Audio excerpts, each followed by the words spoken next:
halkaad weli dhegeysan nagala socotaan waa laanta af soomaaliga ee v o a. haatanna kusoo dhowaada barnaamijkii galka baarista waxaa soo jeedinaya haaruun macruuf.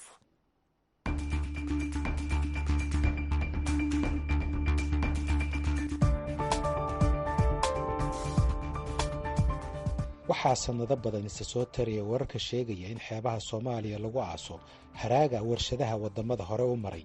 agabka kiimikada ah iyo haraadiga warshadaha halis kuma ah oo keliya bii'ada soomaaliya, balse waxay sidoo kale waxyeello raagta u geysan karaan caafimaadka shacabka soomaaliyeed. haddaba maxaa caddaymo ah ee loo hayaa in qaar ka mid a haraaga warshadaha waddamada shisheeye la keeno xeebaha soomaaliya? maxaase laga qabtay? waa mawduuca barnaamijka galka baarista ee toddobaadkan. mas-uuliyiinta magaalada cadale ee gobolka shabeellada dhexe ayaa dhowaan sheegay in muddo bilo ah ay deegaankaas yaaleen 2 haamood oo ay ka cabsi qabaan inay ku jiraan agab sun ah oo waxyeello u geysan kara shacabka iyo deegaanka. mid ka mid a haamahaas ayaa dilaacday, tan kalena weli waa ay xiran tahay. mukhtaar maxamed maxamuud kaadheeri waa guddoomiye ku-xigeenka degmada cadale ee gobolka shabeellada dhexe oo ka tirsan maamulka hirshabeelle. cadale haantaan hadda taalla haanti lamaad waaye. mid kale waxaa jirtay sanad iyo bar muddo laga joogo soo caarisay iyadoo dhanka koonfura magaalada meel adiga u jirta 4 kilomitr 5 kilomitr meel u jirta kasoo baxda ayaa jirto. iyadana say xeebta u tiilay markii dambeeto waa qaraxday. kulley haddii waxyeelo ay geysatay anagu wax weli ma dareemin. waa macquul inay waxyeelo geysato, laakiin hadda wax hadda aan taabo karno muxuu aan isleenahay wallaahi hantaan waxa waaye dadkaan geysato weli ma aanan arkinin. kulley ida waa qaraxday muddo 5 bilood ka hor ay go'day. cadadkeedii hadda meesha yaallo, laakiin tan waxay ugu duwan tahay magaalada xoolihii way ka durugsaneen. wararka ku saabsan in xeebaha soomaaliya lagu daadiyo ama lagu aaso haraaga warshadaha iyo kiimikada kaleba ma aha kuwo dhowaan bilowday. waxay wararkaasi soo socdeen muddo 10 sano ah, waxaana qabay khubaro kala duwan. mid ka mid a khubarada wax ka qortay iskuna dayay inay caddaymo u helaan waa Bashiir Maxamed Xuseen oo ah aqoon-yahan ku takhasusay culumta sayniska, haatanna la taliyo sare u ah wasaaradda deegaanka, beeraha iyo isbeddelka cimilada ee maamul goboleedka Puntland. caddaymo aada u tiro badan ayaa loo hayaa marka laga fiiriyo adduunyadu waxay ka qortay ama cilmi baaris jaamacada qoreen ha noqoto ama ha noqoto hay-ado caalami ah sida kuwa UN-ka iyo kuwa aan UN-kaba ahayn sida Greenpeace oo ku takhasusay badbaadada bii'ada ama deegaanka. sidaasoo kale dowlado iyo hay-ado dawliya oo tusaale ahaan uu ka mid yahay baarlamaanka talyaaniga, ganacsato ajnabi ah oo ka ganacsata ama ka dheefsata dhoofinta qashinka sunta ah noocyadiisa kala duwan, hadduu nuclear ahaan lahaa iyo hadduu kamid warshadaha ahaan lahaa iyo hadduu noocyada taalada ahaan lahaa oo u waarida dalaalka soo koraya gaar ahaan dalkeena Soomaaliya. horaantii 90-meeyada xafiiska deegaanka ee qaramada midoobay waxa uu qoray warbixin soo jeedinaysa eedayn ah inay qandaraas wada galeen shirkado ka soo jeeda wadamada Talyaaniga iyo Switzerland si haraadiga warshadaha loogu daadiyo xeebaha Soomaaliya.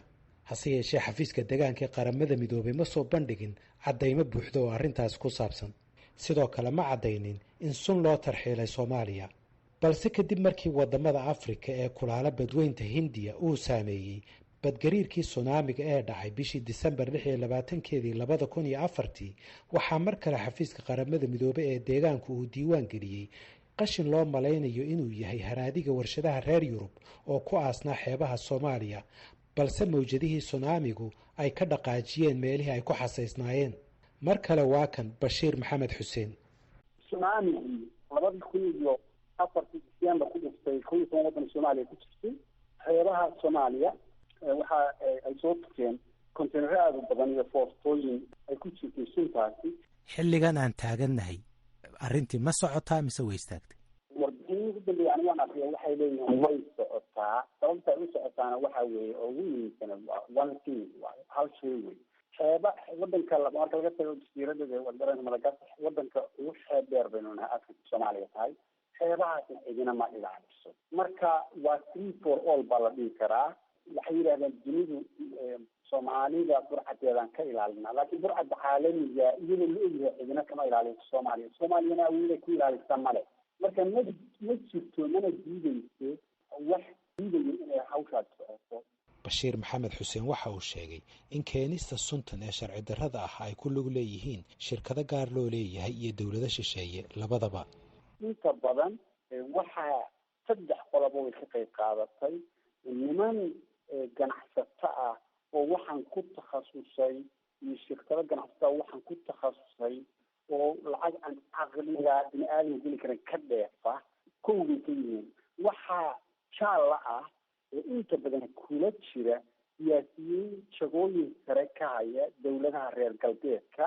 dabcan waxaan meesha ka maqnay oo jaalla ahaa dad soomaali ah oo tusaale ahaan dadkii warlordiska la dhihi jiray dagaal ogayaasha, dad siyaasiyiin sheeganaya, waxay doonaan ganacsato, intuba iyaguna waxay ahaayeen local partnerka ama jaalka maxalliga ah ee maafiyada caalamiga ee sunta halista usoo waariday Soomaaliya.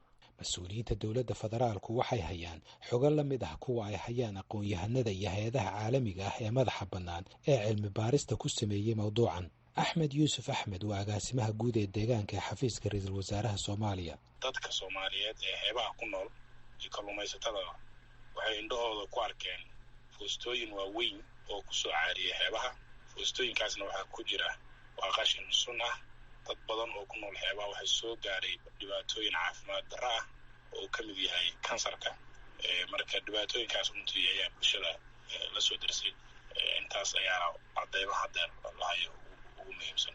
dhibaatooyinkan caafimaadaad sheegtay inay ka yimaadeen waxyaabaha maxaan ku idhaahdaa qashinkaas ama suntaas wadanka soo gaadhaysa, sidee lagu caddeeyey inay xiriir ka dhexeeyo caafimaad darradaas iyo suntan? runtii si kale looma caddayn, laakiin markay xeebaha kusoo caariyeen dadka Soomaaliyeed oo aad og tahay inay xeebaha si weyn u joogaan oo kalluumaysi iyo nolol kaloo tiro badanba ay ku qabaan, oo sunta noocaana inay dhibaato kasoo gaartay ayaga ayaa caddeeyey. laakiin si saxa oo evidence based oo caddayn oo research saxa haddeer weli kuma aanan samayn. marka way jirtaa in dadkii ay caddeeyeen in ay dhib kasoo gaartay. bashiir maxamed xuseen oo ah aqoon-yahan daraasad ka sameeyey sunta la sheegay in lagu qubo xeebaha Soomaaliya waxa uu leeyahay caqabado ayaa haysta dowladda federaalka iyo dowlad goboleedyada. caqabadahaasi oo ku saabsan sidii ay halistan ku ogaan lahaayeen ama ay uga hortegi lahaayeen.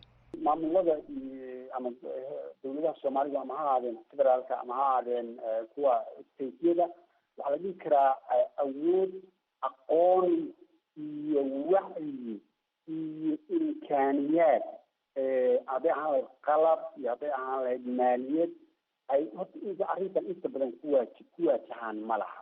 waxyaalo dadaala oo jiraa waa jiraan. tusaale ahaan sanadkii hore ama sanad iyo barka hore waxaa la qoray siyaasadda badbaadada ama difaaca deegaanka Soomaaliya. stateyada halkan aan kala hadlayo garowe waa la keenay.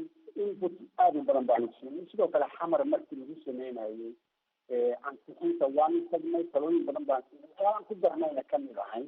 laakiin waxaa moodaa siyaasiyiinta sare ee Soomaalidu inaanay weli u soo jeedsan ama dhib iyo dhaayo dhab ah u lahayn arrimaha saas kale istaraatiijiga ma aha keliya sunta lagu filayo Soomaaliya xeebeeda. waxaa kamid a kalluumaysiga sharci darrada oo badaha lagu xaalufinaya kamid a waxyaalo kala badan khataraha kamid oo layahay piracy oo wadanka inta la iska soo galo dhir aan dunida meel kale ka bixin iyo xayawaan aan dunida meel kale ku ool la iska uruursanayo oo diyaarado iyo maraakiib la saaranayo. marka deegaanka iyo biyaha Soomaalida aad bay u dayacan tahay weli.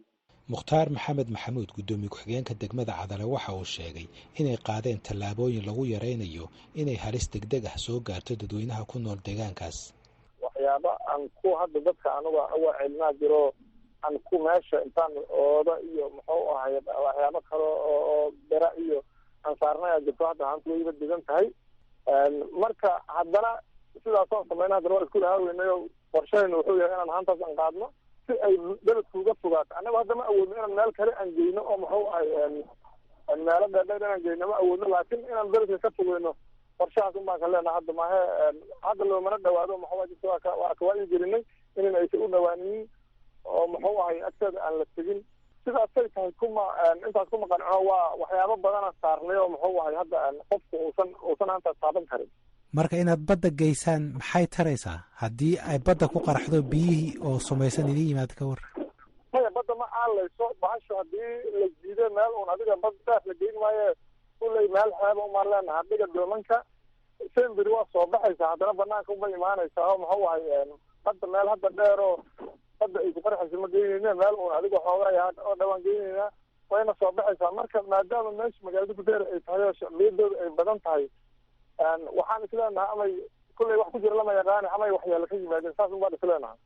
axmed yuusuf axmed agaasimaha guud ee deegaanka ee xafiiska ra-iisul wasaaraha waxa uu galka baarista u sheegay in dowladda soomaaliya ay qaaday tallaabooyin ku saabsan diyaarinta sharciyadii looga hortegi lahaa in qashinka warshadaha iyo sunta loo soo masaafuriyo xeebaha soomaaliya. tallaabooyinka ugu horreeyey ee aan ku dhaqaaqnay agaasinka deegaanka ee xafiiska ra-iisul wasaaraha soomaaliya waxaa ka mid ah dejinta siyaasadaha iyo shuruucda ilaalinta deegaanka. waxa aan dejinay siyaasadda qaran ee maaraynta deegaanka taas oo ay ansixiyeen golaha wasiirada soomaaliya february 2020. siyaasaddu waxay dhigaysaa in daraasad dhammaystiran lagu sameeyo qashinka sunta la tuhunsan yahay in lagu daadinayo dhulka iyo badda soomaaliya. sidoo kale siyaasaddu waxay tilmaamaysaa ilaalinta biyaha dhulka soomaaliya iyo in dowladdu ay la timaado qorshayaal wax lagaga qabanayo. siyaasaddan waxaa la ansixiyey sanadkii hore. hadda waxaan ku howlanahay fulinta siyaasadaha iyo dejinta qorshayaashaas. waxa aan si degdeg ah u samaynaynaa guddi khubaro ah oo baara arrinta sunta badda soomaaliya oo lagu qubo ama hore loogu qubay ama lagu soo daadiyey. maadaama siyaasaddan golaha wasiiradu ay ansixiyeen ayna furayso inaan si degdeg aan usoo samayno. waxaa kale oo ay isla siyaasaddaas aan ii sheegay ayna faraysaa inaan dejino xeerka maaraynta deegaanka. agaasinka deegaanka ee xafiiska ra-iisul wasaaraha soomaaliya runtii asagoo kaashanaya dhammaan hay-adaha ku lugta leh arrimaha deegaanka heer federaal iyo heer maamul goboleedba waxa uu dejiyey xeerka maaraynta deegaanka national environmental act wax la yidhaahdo. golaha wasiiradu way ansixiyeen xeerkaas. isla xeerkaas waxaa ku jira qodobo gaar ah oo qashinka halista ah iyo ciqaabta ay mutaysanayaan cidda ku xadgudubta qodobada xeerkan. waxaan rajaynaynaa in baarlamaanku sida ugu dhaqsaha badan uu ansixin doono xeerkan. golaha wasiirada waa ansixiyeen, baarlamaanka ayaa loo gudbiyey, laakiin maadaama dalku doorasho galay baarlamaanku sida ma ay helin inay ay ansixiyeen. marka waxaan rajaynaynaa baarlamaanka 11aad inuu howlaha ugu horeeya ii sheego oo wax laga qaban doono ay ka mid tahay. kaba soo qaad hadda haantan ugu dambeysay ee ku soo caarisay cadale. dadka deegaanku aan aqoonta u lahayn waxyaabahan markay arkaan haantaas oo kale maxaa tilmaamo ood siinaysaan inay sameeyaan ama ku dhaqaaqaan? maamul goboleedyada dalka oo dhan wasaaradda deegaan bay leeyihiin. wasaaradda deegaanka ee hirshabeelle ayaan runtii kala hadalnay arrintan. tilmaamahana waa in dadku ay ka fogaadaan in maamulka markaas ka jira xeebta ay kasoo caaridana ay qaadaan wixii necessary actions. for example in dadka laga ilaaliyo oo kale in maaragtay hadday dilaacsan tahay oo kale iyagoo isticmaalaya protectionka markaas la heli karo in ay bal meesha ay ku taalloo kale ka xiraan. marka waxyaaba noocaas oo kale ah ayaanu u gudbinaa. laakiin waxaan rajaynaynaa hadda kadib inaan unugyo isku xiran sida hadda ay soo sheegeen ay ka howlgalaan oo meesha lagu soo sheego iyo meeshii lagu ridi lahaa lagu gubi lahaa iyo waxaasoo dhan aan ka shaqeyna haddii la yidhaahdo. maxaa agab ah ama aqooneed u baahan tihiin idinka laftigiinu si aad ku ogaataan kuna diiwaan gelisaan waxyaabahan sunta xeebaha lagu daadinay? agab runtii waa loo baahan yahay. waxaa loo baahan yahay protectionkan materialkan laysaga difaaco runtii suntaan inay dadka iyo shaqaalaha dowladda soomaaliyeed iyo khubarada kala duwan ay ka shaqeynaysa. hadday noqoto in la aaso, hadday noqoto in la ogaado bal waxa ay yihiin. waxaasoo dhan oo loo isticmaalaya u baahan tahay cilmigii khubarada ka shaqeynaysa arrimaha noocaan oo kale ah baan u baahannahay. waxaa loo baahan yahay shuruucda dhinaca legal issueska, khubaro dhinaca legalka oo arrimahan aad u fahamsan baa loo baahan yahay. hazardous ama basel convention heshiiskan caalamiga ee magaalada basel lagu saxeexay ee maamulka iyo la socodka qashinka la isu gudbiyana runtii dad khubaraha aqoon u leh ayaa loo baahan yahay. waxaasoo dhan ayaa loo baahan yahay. marka waa arrin runtii aad iyo aad muhiim u ah. xeebaha soomaaliya waxaa ku sugan ciidamo caalami ah oo loo keenay inay la dagaalamaan burcadbadeedda inkastoo xilligan aysan jirin weerarada burcadbadeedda. sidoo kale waxaa soomaaliya dhibaatooyin badan ay ka haystaan la dagaalanka kalluumaysiga sharci darrada ah ee biyaha soomaaliya. hase yeeshee khubarada soomaalida ah ayaa aaminsan in ciidamo caalami ah oo ku sugan xeebaha soomaaliya aysan ahayn daawadii looga hortegi lahaa dhibaatooyinka haysta deegaanka iyo khayraadka badda soomaaliya. waxay khubaradu aaminsan yihiin in soomaaliya ay u baahan tahay dowlad wada hanata ilaalinta dhammaan xuduudaha badda, dhulka iyo cirka ee dalka. sidii dowladdaasi lagu hanan lahaana waxay ku jirtaa kacaakuf sannado badan jiitamaya.